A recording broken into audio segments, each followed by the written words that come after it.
Gente, vamos lá. Antes de eu desligar aqui, para quem está aqui a primeira vez, estamos no projeto... Desligar aqui, tá? Estamos no projeto Evangelho Praticado, tentando entender o que é o Evangelho e dizendo que não é uma religião, é um estilo de vida que o Senhor planejou para nós. Esse é o 14º encontro. Vamos ter depois desse, eu falei 2, mas a gente deve terminar na terça-feira que vem. Esse, portanto, deve ser o penúltimo estudo. Todos os outros estudos estão no meu canal do YouTube. Então, para você que não acompanhou os 13 outros, eu sugiro que você vá lá, porque eu tenho certeza que você não ouviu isso nunca em igreja nenhuma. O que você ouve aqui, você nunca ouviu em igreja nenhuma e dificilmente ouvirá. E é para a tua edificação, eu te garanto. Esse é o estudo 14º. Quando termina aqui às 11, esse estudo vai direto para o canal. Ele não fica no IGTV do meu Instagram, tá bom? Então ele vai para o canal do YouTube. Então aparece lá o Evangelho Praticado. Se inscreva no canal e você assiste lá. Você pode também depois ouvir em podcast. Você pode ouvir no Deezer, no Spotify. Tudo que é meu está lá, nesses canais onde a gente tem acesso à informação e tudo mais. Então, como eu estou dizendo, nós estamos no 14º encontro, pormenorizando, demonstrando o que é o Evangelho na prática, que na verdade nada tem a ver com religião, com falso moralismo, com comportamentalismo. O Evangelho é vida praticada. Então hoje eu vou levá-los a um versículo que nós já lemos na semana passada. Deixa eu passar aqui.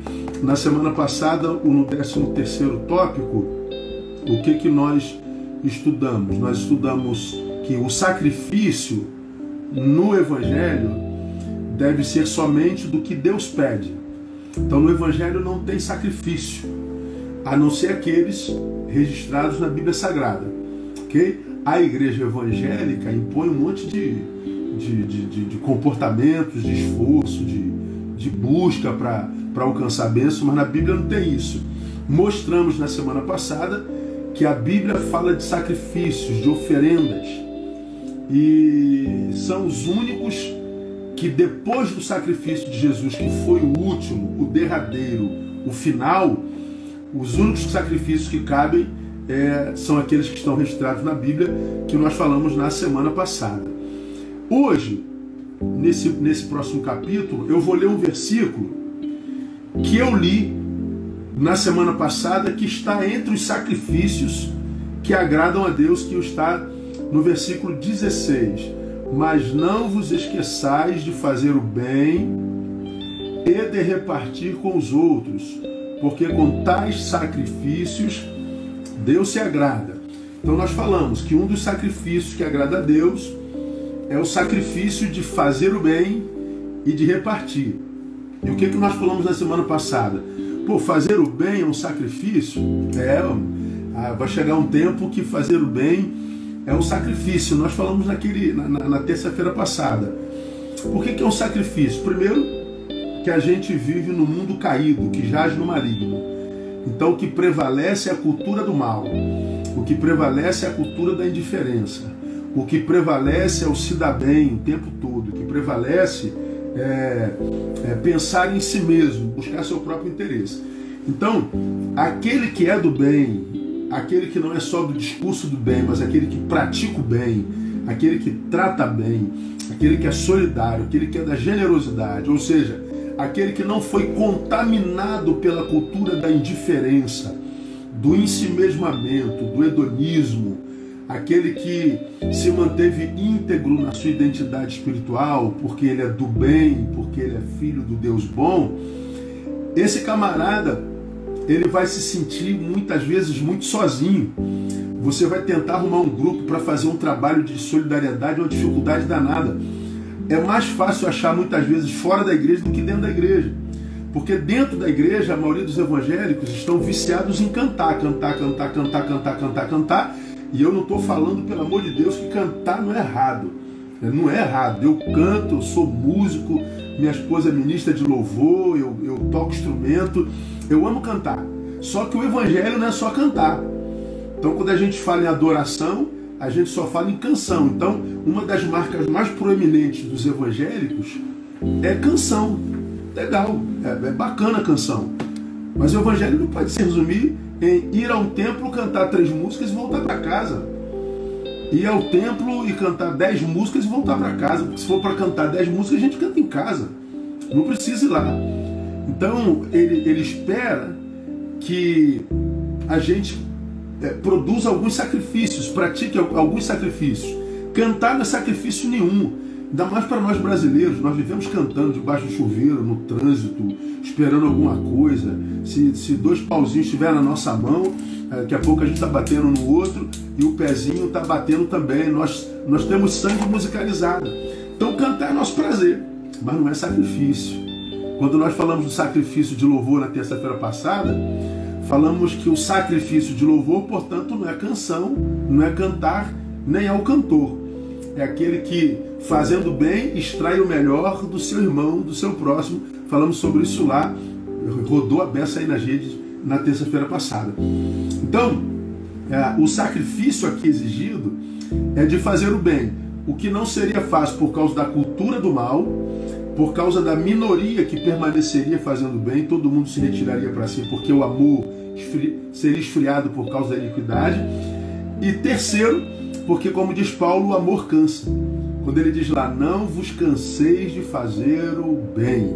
Né? Fazer o bem cansa. Então, eu acredito que à medida que nós vamos nos aproximando do fim, a gente vai ver muito menos prática do bem e muito discurso do bem. Para mim está aí a prova cabal, esse bendito politicamente correto, que é a hipocrisia do ano, aliás, a hipocrisia da história. Nada mais hipócrita do que o politicamente correto. Nunca fomos tão politicamente corretos e nunca fomos tão promíscuos, tão injustos, partidarizados, nunca fomos tão vítimas da teoria da tesoura, né? Estamos divididos, pretos e brancos, crentes e incrédulos, machistas e feministas, direita e esquerda. É a teoria das cordas, da tesoura. Nós estamos divididos em 2 alas, estamos brigados, a gente não tem possibilidade de comunhão porque a gente não dialoga. Nós nunca chegaremos a um denominador comum. Tese e antítese sem possibilidade de síntese. E nunca o discurso do politicamente correto foi tão intenso. Tão intenso. A gente está mudando até a língua, o nego está querendo mudar por causa do politicamente correto. Músicas a gente não pode cantar mais por causa do politicamente correto. A gente não pode dizer algumas palavras por causa do politicamente correto. Mas nós nunca fomos tão corruptos, tão perversos, tão apedrejadores, tão invasivos, tão ruins. Então é um discurso, outra a prática. Então, permanecer fazendo bem seria um esforço, porque nós chegaríamos num tempo tão ruim que a gente ia querer matar alguém, que a gente ia querer socar alguém, que a gente ia querer quebrar alguém no meio. Então, quando esses sentimentos ruins vão se resguardando em nós, eles vão mudando o nosso modo de viver, de nosso modo de enxergar o outro e tal, e a gente acaba por deixar de praticar o bem. Portanto, praticar o bem seria um sacrifício. Então, nós falamos sobre isso na quarta-feira passada, na terça-feira passada. Então, gente, hoje, tomando esse mesmo versículo, nós vamos aprender o quê? Anota para quem está anotando. No Evangelho, boas obras não salvam. A gente sabe disso. Todavia, elas são os frutos esperados na vida de quem experimentou a salvação. Boas obras não salvam, mas elas são os frutos esperados na vida de quem experimentou a salvação. Conhecemos Efésios capítulo 2, pela graça sois salvos, por meio da fé, isso não vem de vós, é dom de Deus, não vem das obras, para que ninguém se glorie. Nós não somos salvos pelas obras, mas nós somos salvos para as boas obras. Ok? Nós não somos salvos pelas boas obras, mas nós somos salvos para as boas obras. Jesus quem diz, para que vejam as vossas obras e glorifiquem a vosso Pai que está nos céus, para que vejam as suas boas obras e glorifiquem a vosso Pai que está nos céus. Então, a gente vai ficar aqui hoje, guarda isso. No Evangelho, boas obras não salvam. Todavia, elas são os frutos esperados na vida de quem experimentou a salvação. E para os salvos, o texto está dizendo que a gente tem que ofertar ao Senhor o nosso sacrifício de boas obras, de fazer o bem. Não vos esqueçais de fazer o bem, porque com tais sacrifícios Deus se agrada. Aí, eu queria levá-los agora para Mateus capítulo 25, versículos de 14 a 30. Nós vamos falar hoje sobre a parábola dos talentos, que tem a ver com produção, reprodução de talentos e o enterrar de talentos. De gente que recebeu um bem, reproduziu o bem, e de gente que recebeu um bem e enterrou o bem que recebeu. Vamos falar daqueles que são o canal da bênção e aqueles que são só os destinatários da bênção, mas numa outra perspectiva.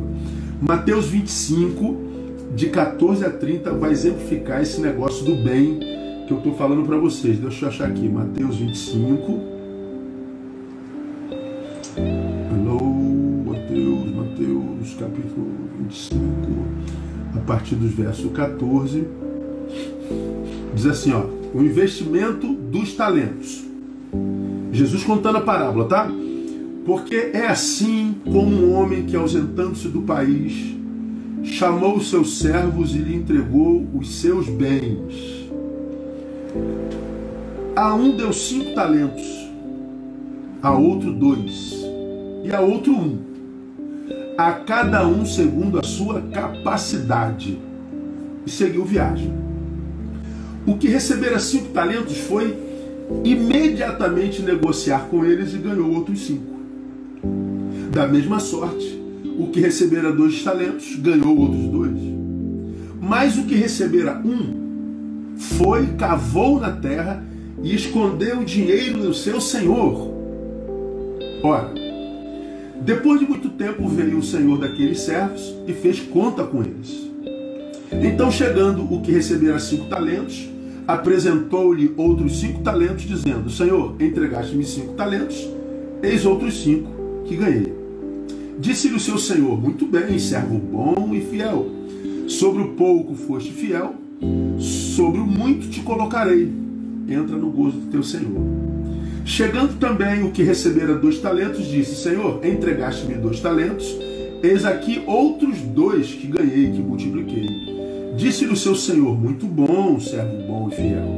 Sobre o pouco foste fiel, sobre o muito tu colocarei. Entra no gozo do teu senhor. Chegando por fim o que recebera 1 talento, disse: Senhor, eu te conhecia, que és um homem duro, que ceifas onde não semeaste, e recolhes onde não joeraste, e, atemorizado, fui esconder na terra o teu talento, eis aqui o que tens, eis aqui tens o que é teu. Ao que lhe respondeu o seu senhor: servo mau e preguiçoso, sabias que ceifo onde não semeei e recolho onde não joerei? Devias então entregar o meu dinheiro aos banqueiros, e vindo eu tê-lo-ia recebido em juros. Tirai-lhe, pois, o talento e dai ao que tem 10 talentos. Porque a todo que tem, dar-se-lhe-á, e terá em abundância. Mas ao que não tem, até aquilo que tem, ser-lhe-á tirado. Irmãos, esse texto é sinistro.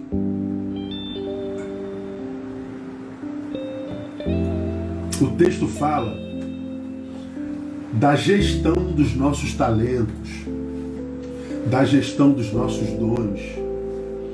O texto fala da gestão das nossas possibilidades, ou seja, do que me é possível realizar, dos talentos.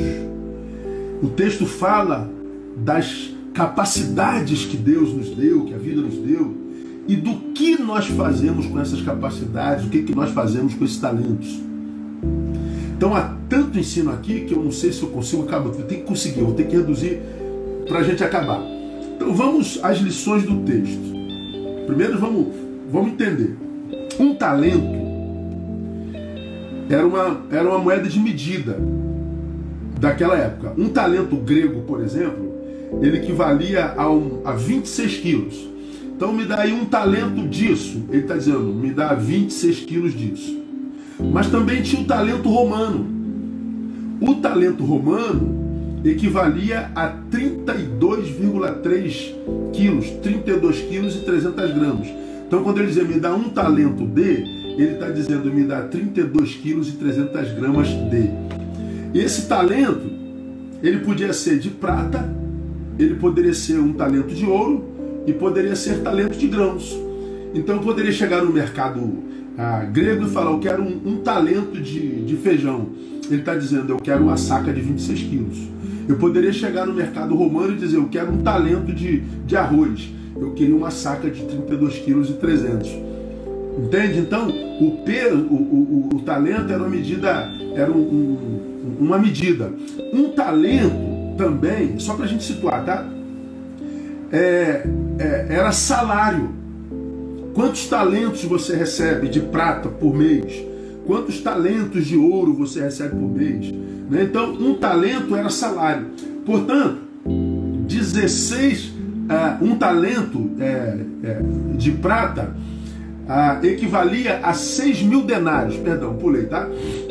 Então, o talento ele poderia ser de prata, de ouro e de grãos. Um talento de prata equivalia a 6.000 denários, que era a moeda de então. Um denário, preste atenção que eu vou lhe falar, um denário era o salário diário de um trabalhador romano. Então, quanto que um trabalhador romano ganhava por dia? Um denário por dia. Quanto valia um talento de prata? 6.000 denários. Portanto, um talento, que foi o que o patrão deu para cada um, deu um talento para um, 2 talentos para outro, 5 talentos para outro. Um talento de prata que foi dado equivalia a 6.000 denários. Portanto, o salário de quase 16 anos e meio. O homem que ganhou um talento, ele ganhou o equivalente a um salário de 16 anos. O que ganhou 2 talentos, ele ganhou o salário de 32 anos. O que ganhou 5 talentos, multiplica por 5. Ou seja, essa parábola, ela faz referência ao que Deus nos entregou, ao que o Senhor nos entregou nas mãos e, sobretudo, essa parábola se refere ao alto valor daquilo que nos foi entregue. Então guarda no teu coração, meu irmão. O que Deus te deu é muito precioso. Os talentos que você tem, sendo você detentor deles ou não, são muito preciosos. Portanto, quando eu enterro o meu talento, quando eu abro mão de multiplicá-los, quando eu abro mão de fazer o bem com eles, quando eu abro mão de edificar com eles, quando eu abro mão de acolher, de curar, quando eu abro mão, por alguma razão, de praticar o meu talento, de afinar o meu talento, de multiplicar o meu talento, eu estou cometendo uma falta grave. É disso que esse texto está falando. Cara, é muito sério. Eu vejo muita gente reclamando da vida. Muita gente. Ah, porque o Brasil é isso, o governo é aquilo, o povo é isso, Deus é isso, o sistema é isso. E geralmente quem reclama muito não está bem na vida, não é verdade? E grande parte dos que não estão bem na vida culpam os que não são ele pelo fracasso no qual ele se tornou. Só que quando a gente lê a Bíblia, e eu tenho pregado isso há 30 anos,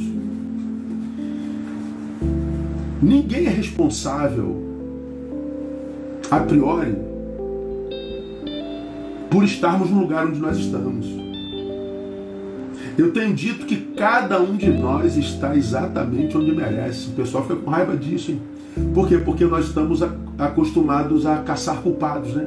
Como eu já disse uma vez, quem não reconhece seus erros se transforma num caçador de culpados.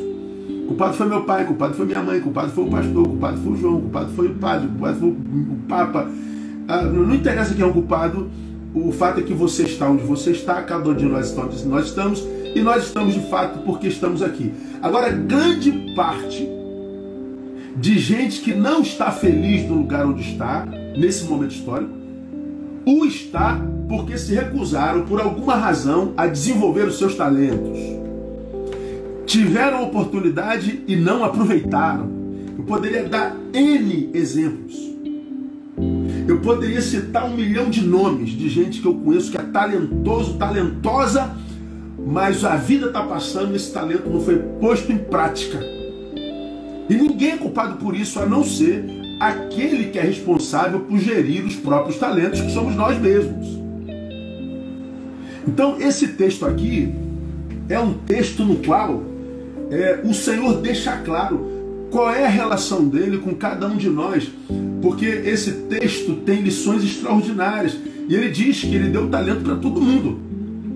E deu segundo a capacidade de cada um. Então ele diz, nós como pessoas temos capacidades diferentes, QIs diferentes, inteligências diferentes, destrezas diferentes. Aquele camarada que é o número 1 cerebral, é o Einstein da turma, a inteligência dele está no cérebro. Mas o outro, a inteligência dele está no pé, é o Messi. O outro, a inteligência dele está na ponta do dedo, é Miguel Ângelo. O outro, a inteligência dele está no braço, ele é o sei lá, o Iron Man, o homem mais forte do mundo. Então são os 8 tipos de inteligências que existem, 9 tipos de inteligências agora. Então tem talento para todo mundo. Um tem talento de cantar, outro de acolher, outro de ouvir, o outro de ensinar. Talento. Nossas capacidades são diferentes, mas o texto diz que diante do Senhor, diante de Deus, ninguém ficou sem talento. E diz o texto que o Senhor vai querer conta do que nós fizemos com o nosso talento. E nos tratará a proporção da forma como nós gerimos o nosso talento. Ou seja, da forma como nós desenvolvemos o nosso talento. Então o texto é muito claro.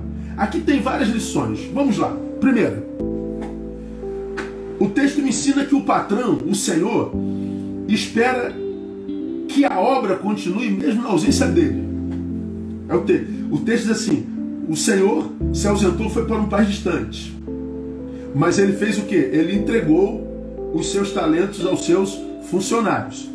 Por que ele entregou? Porque ele espera que a sua obra seja feita por amor e consciência. Ou seja, eu não estou presente, a obra precisa continuar, eu estou dando como legado tudo que eu tenho para vocês.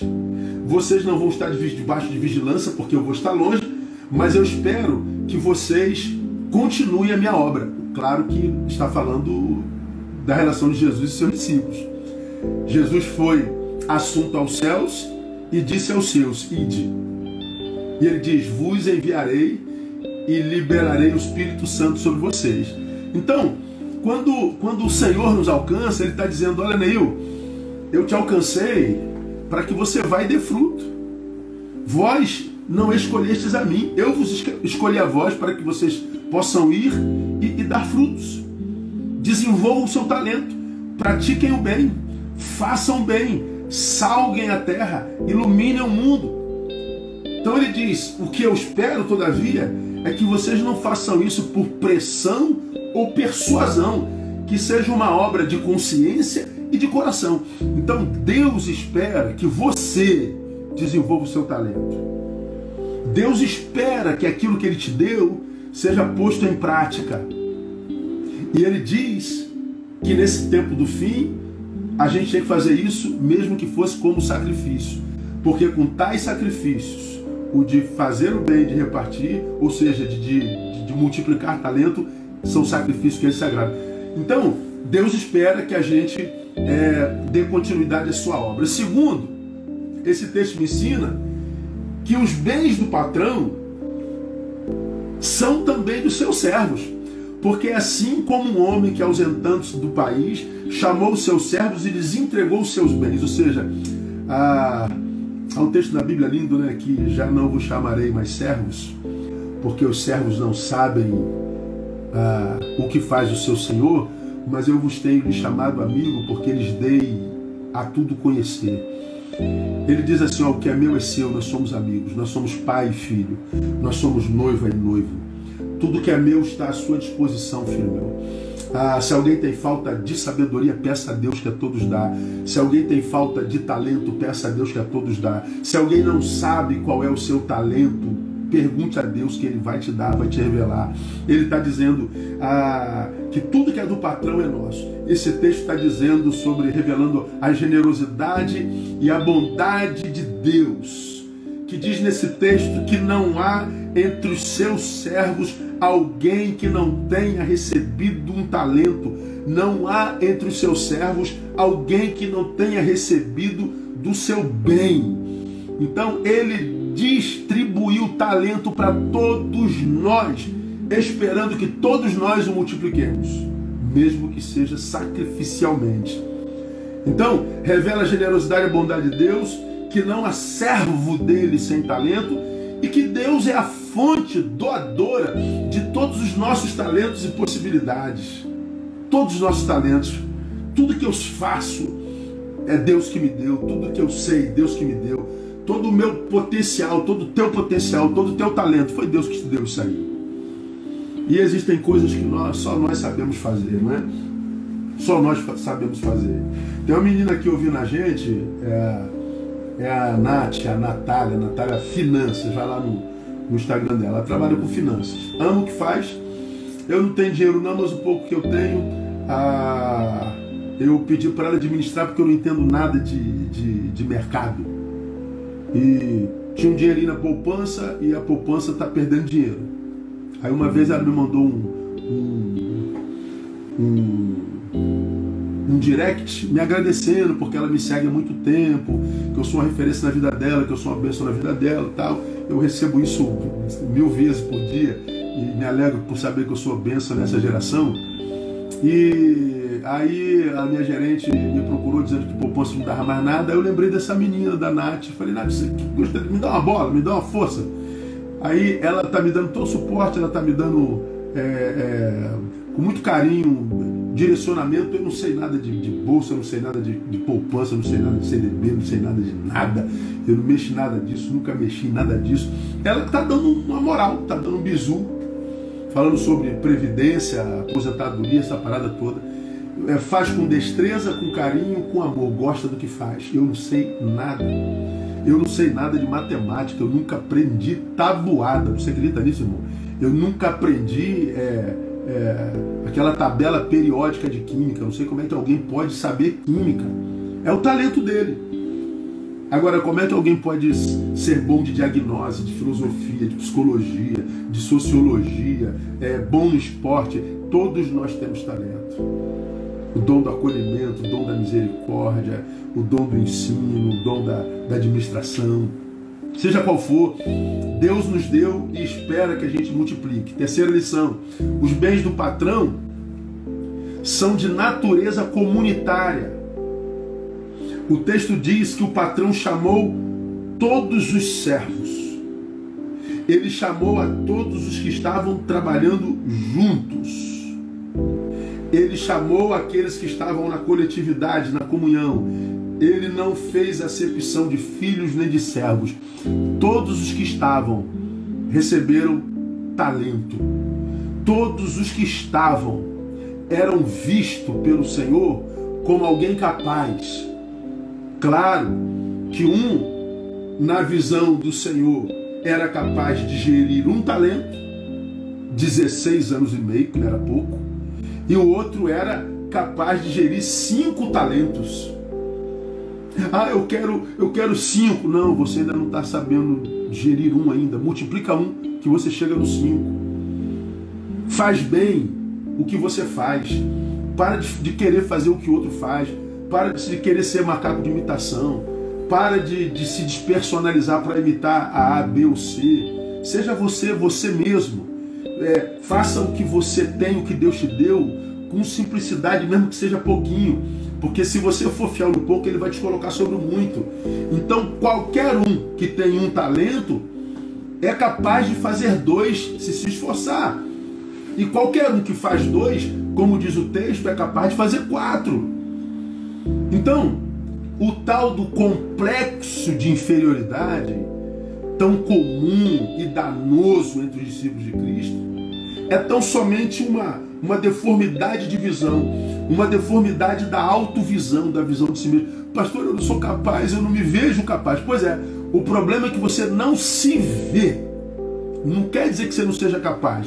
Pastor, eu não vejo nenhum talento em mim. Você não vê, mas eles estão lá. Então o seu problema é um problema de visão, de autovisão. Porque os bens do patrão são de natureza comunitária. Ou seja, se você faz parte do seu rebanho, há talento em você. E Deus espera que você multiplique esse talento. E aqui é bom fazer uma ressalva, tá, gente? Quando eu falo que Deus espera, eu falo que Deus espera e não que Deus precisa do nosso talento, tá? Olha, Deus precisa de você. Ele precisa não. Precisa não. Ele espera que você se desenvolva porque Ele te ama. Ele sabe que só há felicidade na utilidade. Na inutilidade não há felicidade. Não existem inúteis felizes. Não existem inúteis infelizes. A felicidade só na utilidade. E Deus não nos chamou para sermos a priori felizes. Deus nos chamou para sermos úteis. Porque se úteis, chegaremos na felicidade. É disso que o texto está falando. Então, quando você se entrega ao complexo de inferioridade, quando você se entrega ao vitimismo, quando você se entrega ao medo de errar, quando você se entrega ao medo de crítica, você está enterrando talento e corre o risco de perder o que tem. Porque o talento é para ser desenvolvido comunitariamente, não é para você. Tá bom? Mas, vamos lá, porque é muita coisa. Já falta 20 minutos só. Outra lição do texto. Os bens do patrão são necessariamente reprodutivos. O que tinha 5 multiplicou, fez 10. O que tinha 2 multiplicou, fez 2.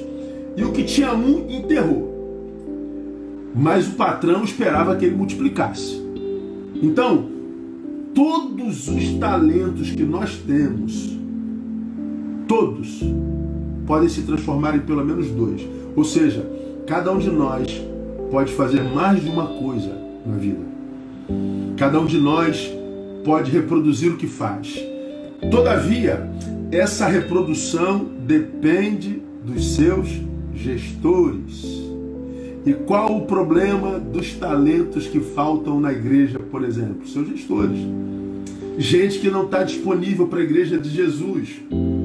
Gente que não tem tempo para o Jesus da igreja.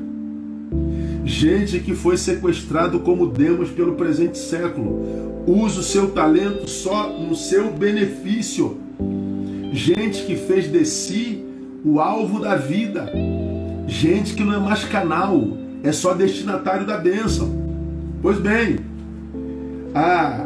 quando o patrão, quando o Senhor nos dá do seu talento, do seu dom, Ele espera que nós nunca esqueçamos que o talento é dele, nos é emprestado. E que isso que Ele nos emprestou seja multiplicado, porque será devolvido e cobrado. Então, aqui nós precisamos fazer algumas considerações a respeito disso, que o talento é reprodutivo. Primeiro, A multiplicação dos talentos pode gerar conforto. Quando eu era seminarista, lá no finalzinho da década de 80, início da década de 90, aí quando chegava, por exemplo, um pastor no seminário de carro, um carro bacana, a gente dizia, ministério glorioso. Pois é, mas aquele cara trabalhou pra caramba e fez a igreja de Jesus crescer, salvou muita gente, cuidou de muita gente, abençoou muitas famílias. E aí, porque ele multiplicou o seu talento, ele tem um pouco de conforto. Você que é empresário e que é alvo da inveja de tanta gente, se as pessoas soubessem o quanto você trabalhou para chegar onde está, provavelmente desistiriam de estar no teu lugar. Tem muita gente que chegou no topo, quem está lá embaixo está dizendo sorte. Não, não é sorte não. Vai ver quantas marcas no lombo tem. Pois é, a multiplicação, ele pode gerar conforto. E o conforto pode nos acomodar. Quanta gente, irmão, a quem Deus abençoou demais, deu competência, multiplicou tudo, se acomodou e deixou de servir.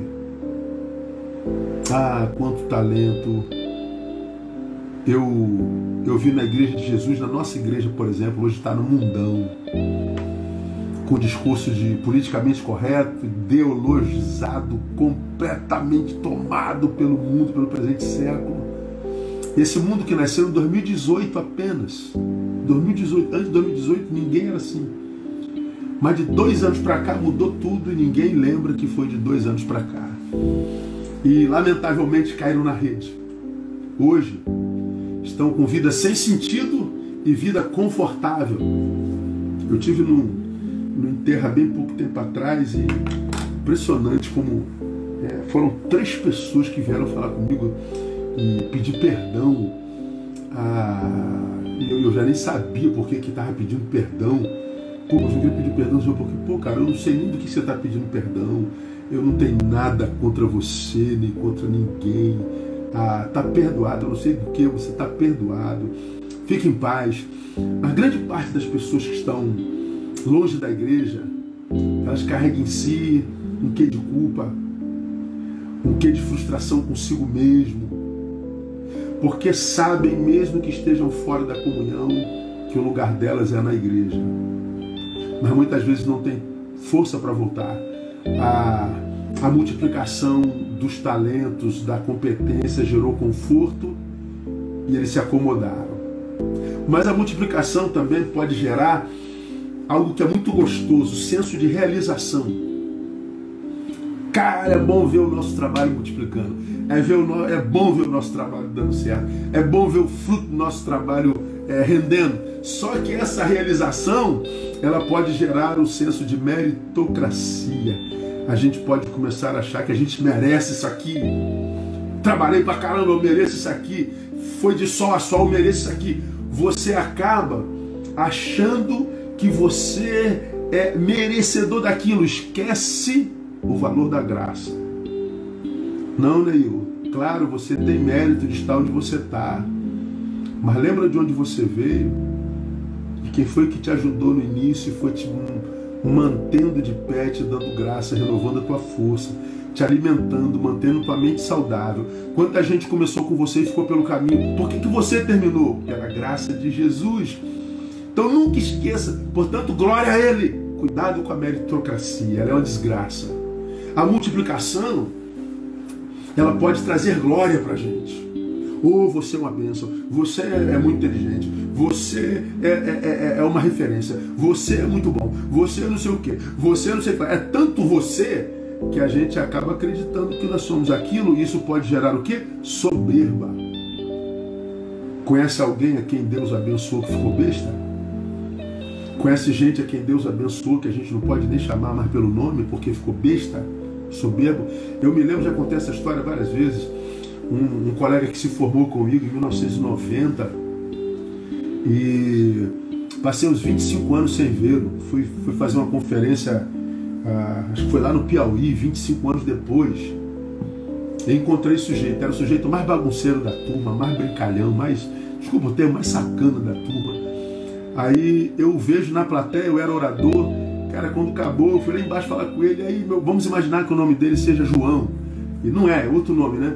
Eu falei, ei João, meu brother, quantos anos, irmão, que eu não te vejo? Pô, ele se retrai um pouquinho e diz assim, pô, João não, né? Pastor João. Aí eu, pô, pastor João, cara. Aí eu olhei para ele e falei, cara, vai. Eu mandei ele pra Cucuia. Não foi Cucuia, eu falei outra palavra mesmo. Aí eu falei, vai a merda, cara. Deixa de ser bobo. Eu te chamei pelo nome, eu não te xinguei. Eu te chamei de João. E veja como é que o título pode sequestrar a subjetividade, né? Eu te chamei de João e você acha que eu não posso chamar de João, eu tenho que chamar de pastor. Eu não xinguei você disso ou daquilo. Você vê, o teu nome se torna menor do que o teu título. E mais, você me chamou de Neil. Pô, João não, Neil. Pastor João, deixa de ser bobo, deixa de ser idiota. Isso é coisa pequena demais. Quanta gente fica soberba porque Deus abençoou, porque Deus honrou, porque Deus levou a lugares altos, perdeu a simplicidade, virou inacessível. Então, a multiplicação do talento, ela pode gerar conforto, que gera acomodação, realização, que gera meritocracia, glória, que gera soberba, e o mais grave de tudo, a multiplicação, por causa de tudo isso que eu falei, pode me fazer pensar que o patrão agora sou eu. Porque, olha só, eu cresci a beça, eu estou confortável. Eu cresci a beça e estou me sentindo realizado. Eu cresci a beça e estou sendo glorificado. Ah, o dono agora sou eu. Pois é, quando você imagina que você é o dono, que você é a cereja do bolo, você caiu na maior de todas as desgraças. Então, aprendam. Não multiplicar o talento é danoso. Multiplicar o talento é perigoso. A gente precisa de sabedoria. E eu tenho dito que o que destrói o servo não é o cansaço do serviço, nem muito menos a oposição que esse servo encontra no caminho. Você sabe o que destrói o servo? O que destrói o servo é achar que a recompensa, ou seja, a colheita, é mais preciosa do que o privilégio de semear. Não é não, irmão. Semear é mais precioso do que colher. Porque a Bíblia diz que Deus dá semente ao que semeia. Ou seja, se eu semeio, Deus está me vendo. E Ele me dá semente, Ele me supre. Então, o semeador recebe a semente de Deus. O que colhe o fruto do que ele plantou. Então, quando eu colho o que eu plantei, eu estou colhendo o que eu produzi. Quando eu semeio, eu colho o que Deus me deu. Então, o que acaba com o servo não é o cansaço do serviço, os embates, as oposições do caminho. O que destrói o servo é achar que a recompensa é mais preciosa do que o privilégio de semear. Então, se isso é verdade, irmão, um grande estímulo é permanecermos servos. Servos sempre. O servo em nós só se mantém vivo servindo. E Ele nos fez servo. Então cuidado com o seu talento, não enterre não. Vamos mais, tem mais lições, nós temos 12 minutos. Os bens do patrão só sobrevivem se expostos.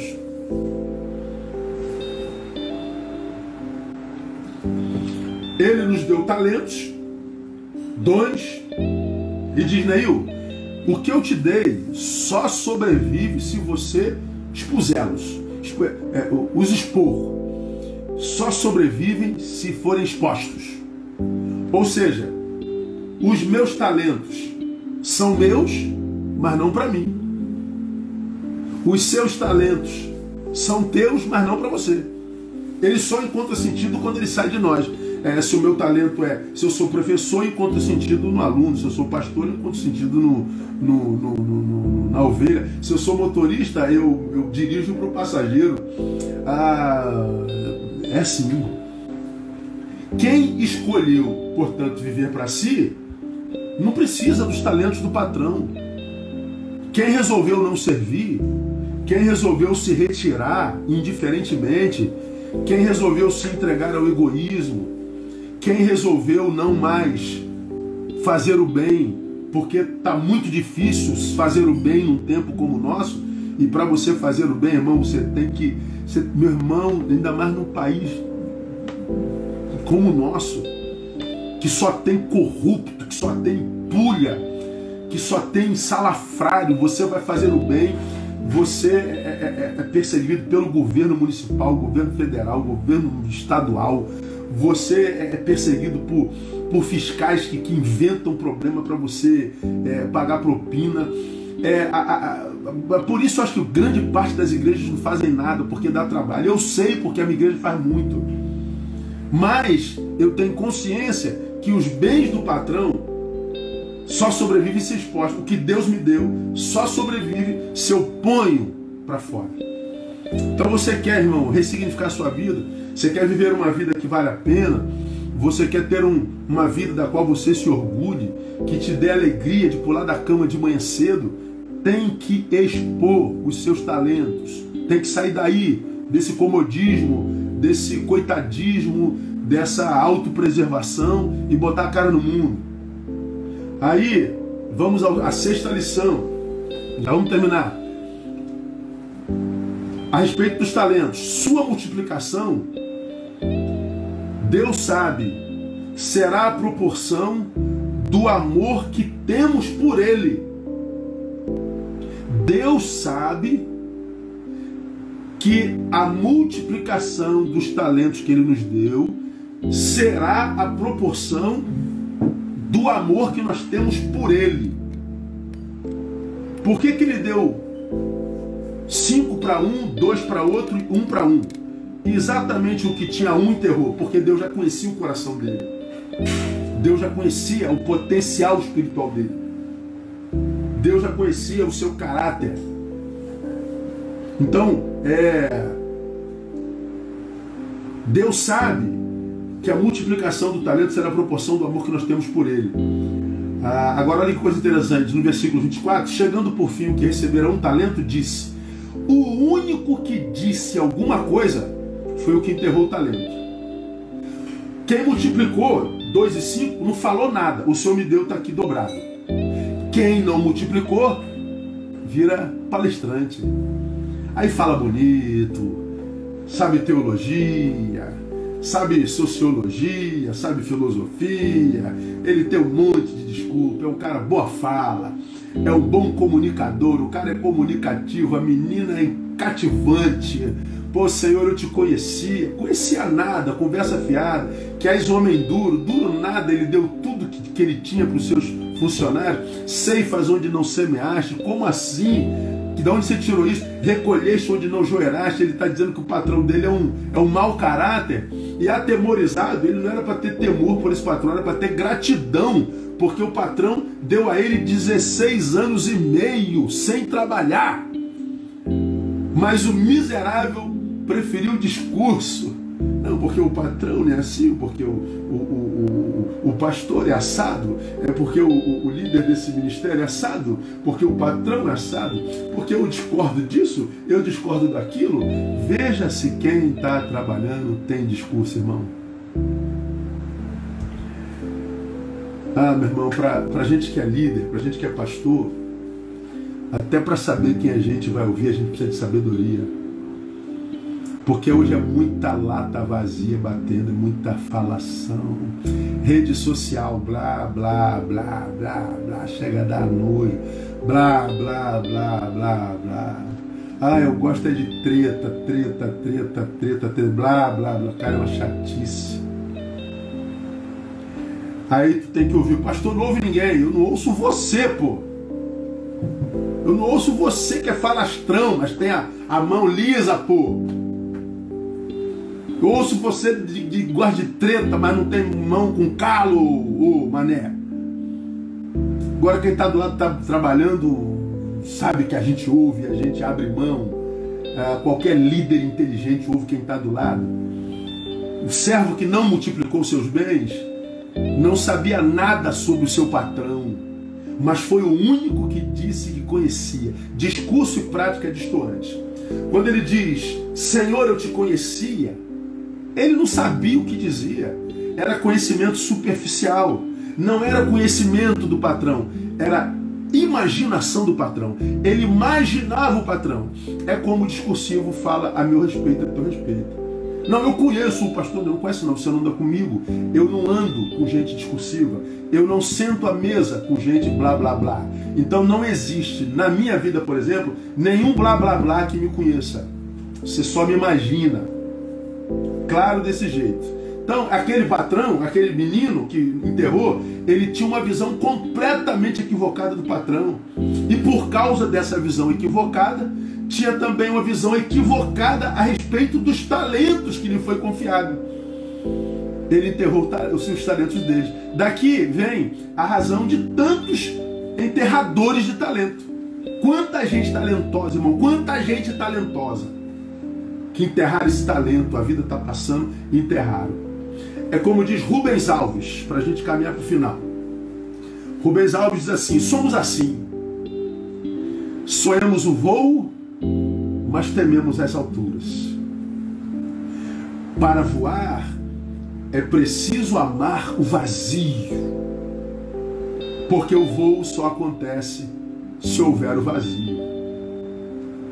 O vazio é o espaço da liberdade, a ausência de certezas. Os homens querem voar, mas temem o vazio. Não podem viver sem certezas. Por isso, trocam o voo por gaiolas. As gaiolas são o lugar onde as certezas moram.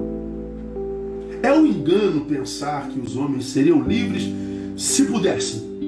Que eles não são livres porque um estranho os engaiolou. É um engano. É um engano achar que se as portas das gaiolas estivessem abertas, eles voariam. Não. A verdade é o oposto. Os homens preferem as gaiolas ao voo. São eles mesmos que constroem as gaiolas onde passarão as suas vidas. Eu diria, onde enterraram seus talentos. Eles tinham medo de voar. Uma das metodologias que eu uso para confiar alguém no ministério, na minha igreja, é o lugar que Deus tem na vida dessa pessoa. Nem todos os que servem em Betânia são os mais competentes para aquela área. Temos gente sentada no banco muito mais competente. Mas todas as gentes que servem de liderança, pelo menos na minha igreja, que eu pus lá, eu não pus só porque era competente, mas por causa do lugar que Deus tinha na vida deles. Não basta talento, boa vontade e disponibilidade. Precisa amar o Senhor, porque é só através do amor que a gente multiplica talentos. Porque se não amar o Senhor, mesmo sendo dele, os talentos são enterrados e ele vira um verborrágico. Vamos terminar? Sétimo ensinamento. O uso que fazemos dos bens que o patrão nos confiou é que determinará a recompensa que receberemos dele. Como que você usou o seu talento? É daí que vem sua recompensa. Servo bom e fiel, sobre o pouco foste fiel, sobre o muito te colocarei, ou tirai-lhe, pois, o talento e dai-lhe a quem tem 10 talentos. A recompensa não é porque produzimos mais, é sobretudo porque nos recusamos a continuar os mesmos. Vencemos a acomodação. Vamos terminar. A hora de utilizar os bens que recebemos é sempre aquela que chamamos de agora. A hora de usar o talento é agora. O que recebera 5 talentos foi imediatamente negociar com eles. Quem espera por algo, por alguém para fazer uso de seus talentos, está na verdade enterrando-os. Há quem espere se formar, há quem espere casar, há quem espere ganhar dinheiro, há quem espere pessoas para ajudar, há gente que espera que a igreja reconheça o fato dele ter tal talento, há gente que prefere ventos favoráveis. Se você está nesse grupo de esperando alguma coisa para servir, você corre um sério risco de perder o que tem. Você corre um sério risco de perder o sabor de viver. Porque a vida encontra sentido na utilidade, no desenvolvimento dos talentos. Nós não fomos chamados por Deus para sermos felizes. Nós fomos chamados por Deus para sermos úteis. E chegou o tempo em que fazer o bem virou um sacrifício. E no Evangelho, o único sacrifício que cabe são aqueles que a Bíblia nos ensina, nos aponta, e este é um deles. E Deus espera que nós façamos esse tipo de sacrifício, façamos o bem, que nós aliviemos as cargas uns dos outros, que nós, depois de nos encontrarmos com alguém, esse alguém saia muito melhor depois desse encontro, que esse alguém que se encontra com a gente se encontre consigo e com a sua melhor versão, e que por causa disso tenha vontade de se encontrar de novo e sempre. Como são raras essas pessoas. Deus abençoe vocês, meus amados irmãos. Boa noite, já são 23 horas e 1 minuto. Na próxima terça-feira nós voltamos para o nosso último encontro. Eu aguardo vocês com muito carinho e com um quê de ansiedade. Tenham uma boa noite, um ótimo final de semana. A gente se vê por aí. Beijo!